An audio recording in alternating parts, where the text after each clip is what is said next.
El día de hoy vamos a hablar de uno de los fenómenos sociales que más aqueja al deporte, exactamente al fútbol, como lo son las barras bravas. Entendido el fútbol como un espectáculo, con un despliegue colorido, mágico y que se vive con una verdadera fiesta por sus aficionados. El asombro, la pasión, la euforia e incluso la enajenación de los sentidos. Considerado por muchos y grandes estudiosos del tema como el fenómeno de las masas por excelencia del siglo XX. Se desarrolla una dinámica que atrapa, que no conoce límites ni fronteras y en torno se convocan a todos sus seguidores sin distinción de clase ni nacionalidad ni otras diferencias.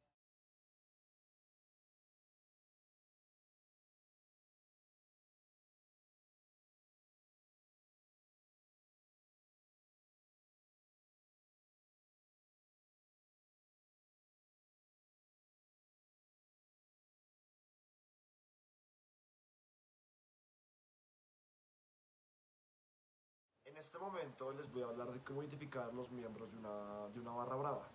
Bueno, esto se le puede identificar de diversas maneras, ya sea en la forma en la que tonan sus cánticos en lo profundo de la tribuna, portan los colores de su equipo, ya sea en su forma de vestir o pintándose el rostro, suelen llevar tatuado el escudo de su equipo en cualquier parte de su cuerpo, siempre se sitúan en la misma zona de las tribunas, adornando esta ya sea con mantas u otros objetos característicos de su equipo.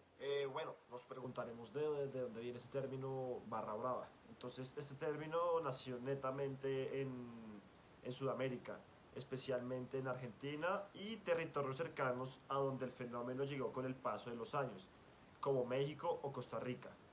Aproximadamente los grupos de aficionados radicales bien organizados y con una identidad propia nace a finales de la década de los 50 en Argentina, luego de la muerte de un chico de 18 años llamado Alberto Linker a mano de la policía durante un encuentro de fútbol entre los equipos argentinos Vélez Sarsfield y River Plate. En otros países, especialmente de Europa, a los miembros de un grupo organizado de apoyo a un equipo de fútbol que usa la violencia como recurso de expresión se le conoce como hooligans en Inglaterra o ultras en Rusia y otras naciones de este continente, que serían equivalente a las barras bravas que hay aquí en Sudamérica.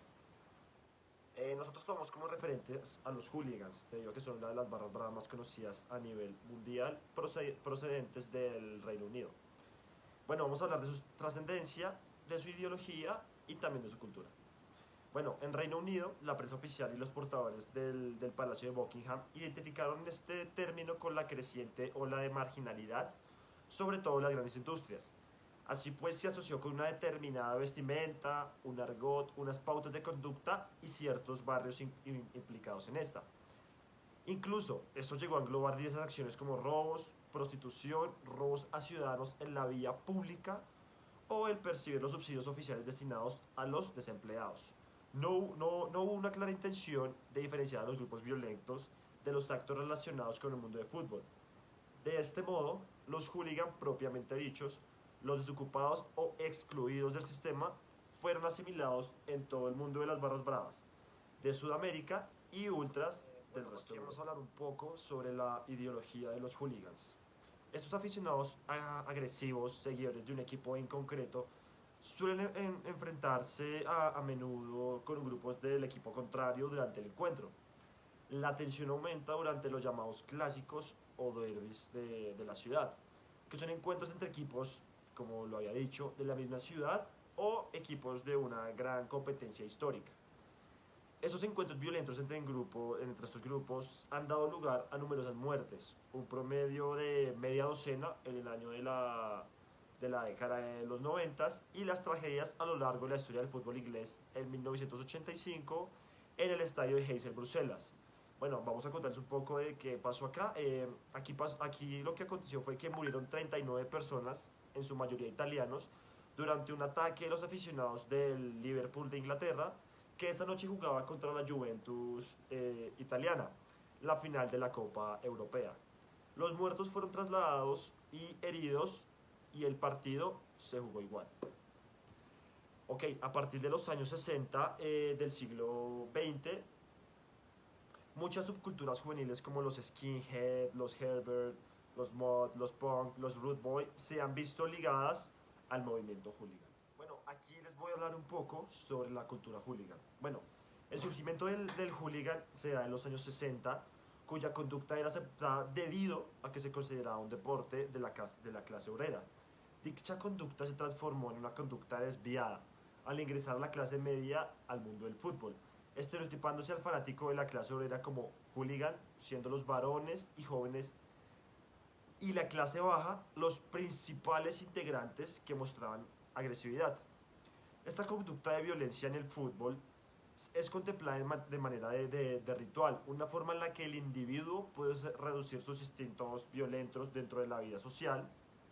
Su origen se da cuando los grupos ultras con ideología radicales, extremistas y violentas influyen negativamente sobre jóvenes faltos de información, quienes no encuentran sentido de identidad y poder que nunca experimentaron, cuyas consecuencias eran enfrentamientos, peleas en los partidos y agresiones con los policías.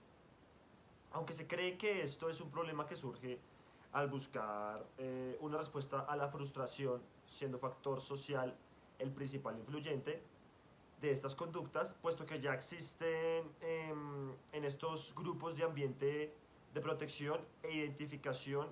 Sin embargo, Clapp apuntaba que el origen del hooliganismo está en la falta de estímulos y en el aburrimiento juvenil. Listo, ahora hablar sobre las barras bravas en Colombia.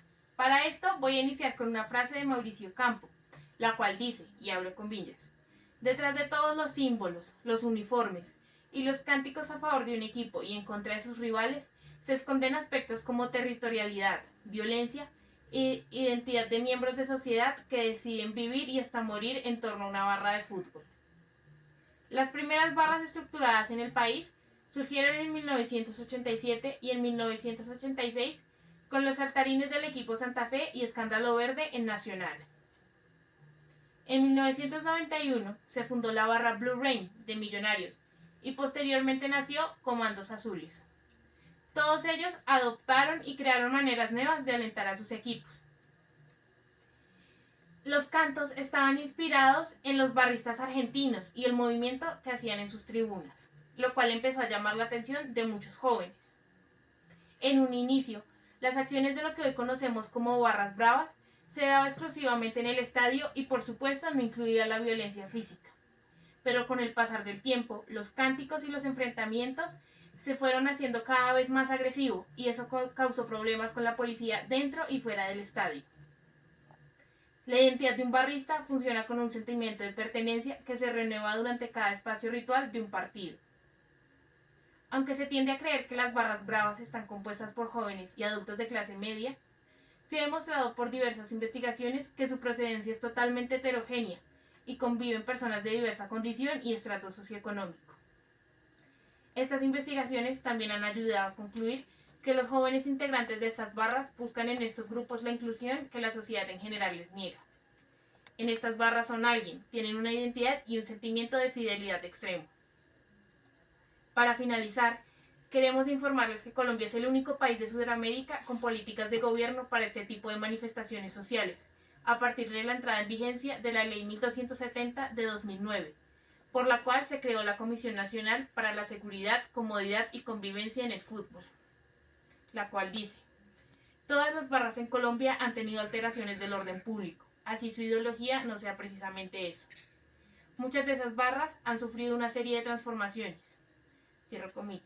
Cuando los equipos no alcanzan rendimientos deportivos de forma positiva y el manejo institucional está entredicho, ha habido reacciones de las barras bravas que terminan en conductas reprochables, comentó Alirio Amaya, administrador deportivo que lleva muchos años trabajando con el tema convivencia en el fútbol desde el programa Goles en Paz. Para finalizar, queremos dejarles una pregunta, y es: ¿por qué hay tanta inconformidad en cuanto a las barras de fútbol? ¿Por qué la barra contraria no puede quedarse a finalizar un partido y tiene que salir 15 minutos antes? ¿En qué punto el fútbol se convirtió para nosotros violencia? ¿O es acaso que la violencia ha nacido a partir del fútbol en Colombia? Queremos dejarles una pregunta, Y es, ¿por qué hay tanta inconformidad en cuanto a las barras de fútbol? ¿Por qué la barra contraria no puede quedarse a finalizar un partido y tiene que salir 15 minutos antes? ¿En qué punto el fútbol se convirtió para nosotros violencia? ¿O es acaso que la violencia ha nacido a partir del fútbol en Colombia? Muchas gracias.